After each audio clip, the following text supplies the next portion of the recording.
my friends. Today we're going to talk about coming undone. Coming undone. And that means either you are frozen and you can't get anything done, or you are spinning in a vortex and you can't get anything done because you are spinning your wheels, or you're doing too much and you can't feel that comfort of being in the middle. And so my job today is get you back to the middle. And the first thing you need is a tool, and that tool is a planner. So I recommend that you get a planner. If you want the best planner for homemakers, my personal opinion, it is this planner by Kimmy of She's in Her Apron. We'll put the link below. It is designed for homemakers. So whether you work or not, this is a great planner for you. But you need a planner of some sort. That is where you think about mindfully what's happening the next week. So when you're planning out for next week, you're planning out from Monday to Sunday of next week. And that's nice because in this planner, it's actually laid out that way, that your weekly layout is Monday to Sunday, so that the weekend is together. And I love that. See? That's what I love about this.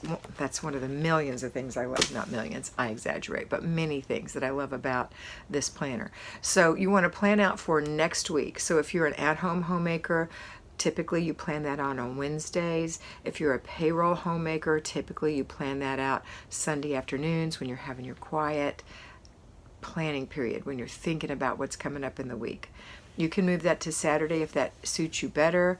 I do like you to have some family fun on Saturday, but you need to save about 2 hours if you're a payroll homemaker to do this. And you're already spending 2 hours on Saturday doing your routines. I mean, not doing your routines. You're doing your routines every day, but doing your zone and your weekly home blessing hour. So that's your 2 hours there.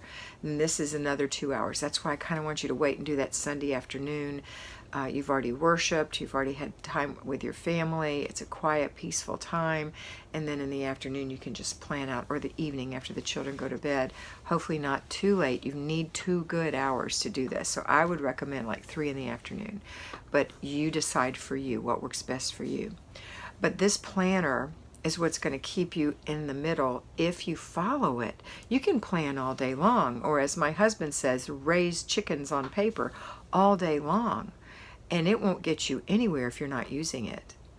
If you're putting stickers in it and planning out things, and you have this dream idea of what the week is going to be like, and you don't even attempt to do it, then why did you waste your money and your time planning and buying a planner? You need to use it. It is a tool, and it's a good quality tool that will help you get through the week. So start with your routines. When you're planning, start with your routines. If you don't do your routines, that's the end. If you're brand new and you haven't ever done routines, then my suggestion is you only do routines. So plan out routines for this next week. If you don't know what I'm talking about, please watch How to Do the FlyLady System for Newbies on this channel. How to Do the FlyLady System for Newbies. I made it several years ago. You'll need about an hour. You'll need a notebook and you'll need a pencil to write down the things that I'm telling you, and I'll give you opportunities to stop the video and write them down, because it's very important that you have it written down. And I will tell you also how to use your week.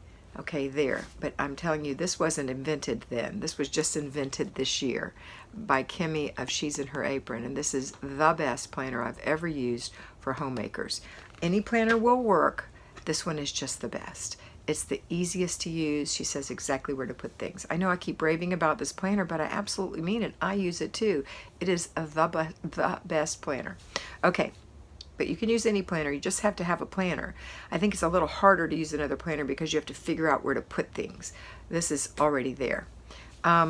So plan out your week. Start with your routines. Plan out your routines. If you already are doing your morning routine every day and you have it down pat, you get up, you make your bed, you go to the bathroom, you wash your face, you brush your teeth, you moisturize your skin, you put on a little makeup, you comb your hair, you swish the toilet, you wipe out the sink, you swish and swipe any other toilets, you go to the kitchen, you put your dishes away, and you make yourself some coffee, tea, or water, maybe start breakfast. That's the morning routine.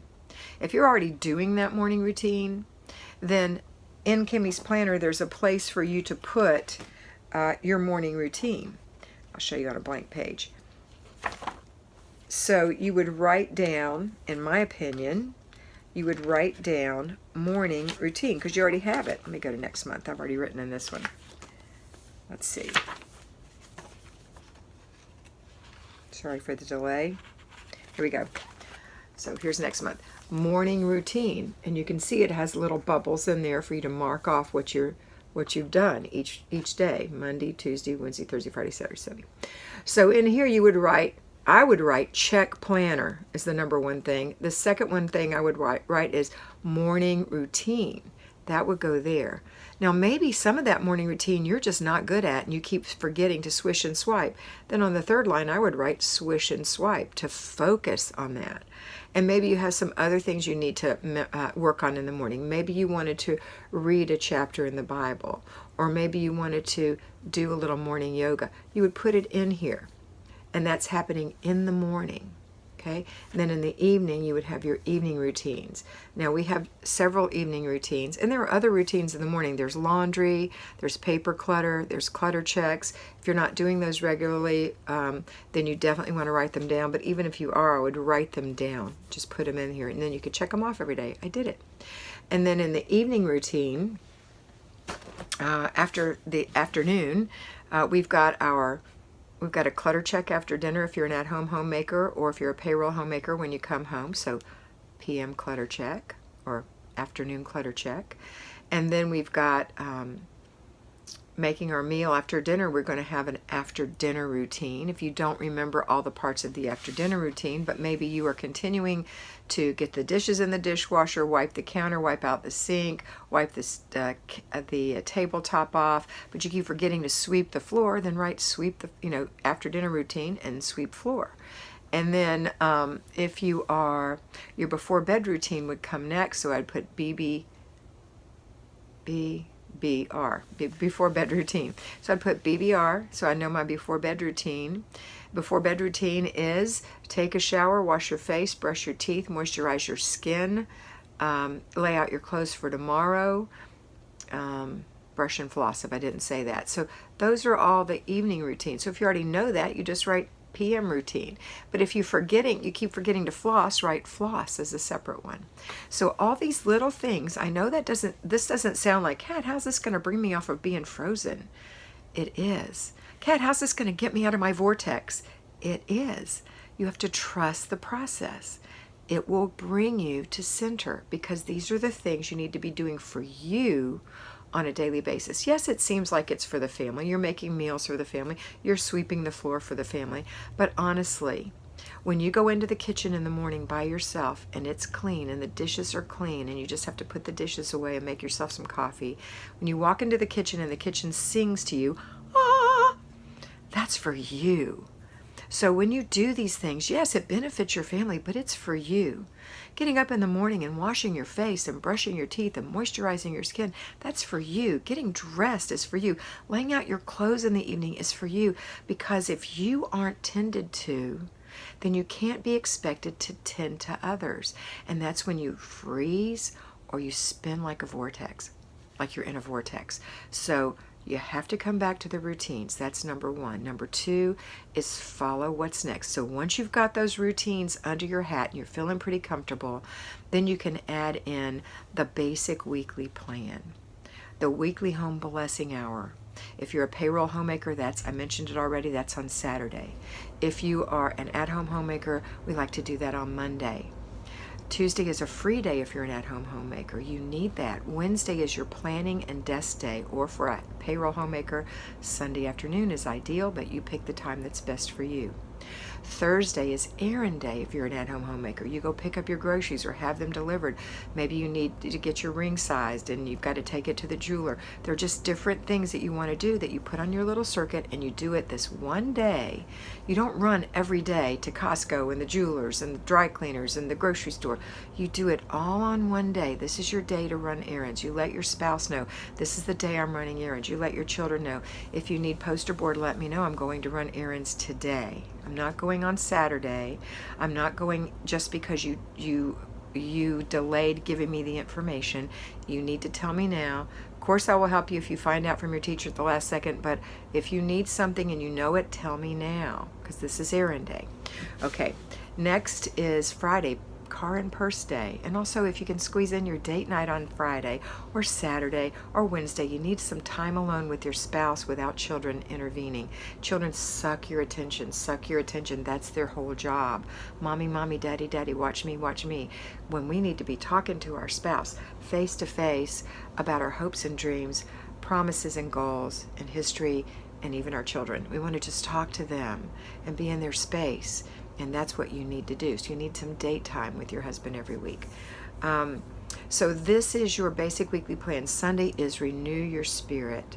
It's a time for you to worship God, to rest, to renew your spirit, to have a wonderful time with your family, to maybe fix a nice meal. And then in the afternoon, just have quiet time. That's when I say it's a good time to prepare for the next week if you haven't.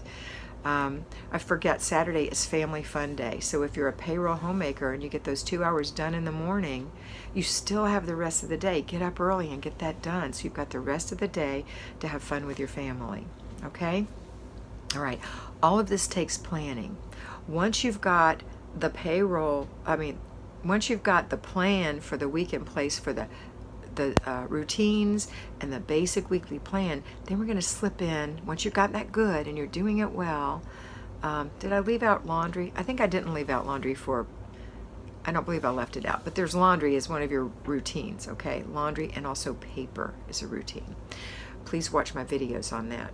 And then when you go to the last step, it's the zones, and it's only, if you're an at-home homemaker, 4 days a week for 15 minutes a day.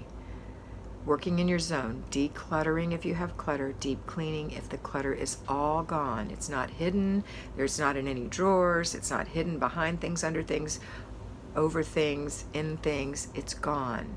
That's when you start doing your deep cleaning. Until then, you just do the decluttering for 15 minutes, no longer, and you complete the process. And it's only 4 days. And you do it on Monday, Wednesday, Thursday, and Friday, because Tuesday is your free day. You can move that free day in advance if you're planning it and have your days different than what I'm telling you. But in general, it's like this. So your day would look like this. Routines in the morning, zone for 15 minutes, basic weekly plan. This is at-home person. And then you've got some more routines. You've got clutter checks. You're going to have lunch. You're going to prepare dinner. After dinner routine, another clutter check. Before bed routine, third clutter check. Okay? That's how it goes. If you have little kids who are dumping things on the floor, you have to add 4 toy checks. And that's just the way it is, parents. That's the price we pay for having these beautiful kids. And your kids will be happier. Your babies will be happier when there's not just overwhelming clutter around them all the time. But it's important that you get this down first. Don't delegate this stuff to your family when you don't even have it in charge with yourself. You have to be in charge of yourself and get your home in charge. You're in charge of it before you can ever delegate anything in little bites to your family. You have to set the example. But once you do these things, so it would go routines, zone, basic weekly plan. If you're a payroll person, it's just routines on Mondays and Monday through Friday. Saturday is routines, zone, basic weekly plan. Routines. That's the way it goes. And Sunday is just routines. So when you start doing this, just starting with the routines, you're going to become less undone, less frozen with anxiety, fear, overwhelm, less spinning out of control in a vortex, more control in your life, peace in your home, learning to love yourself. So that's what you do. I hope this was helpful. I hope you have a wonderful day. And I hope that you always remember that you are beautiful. So be beautiful.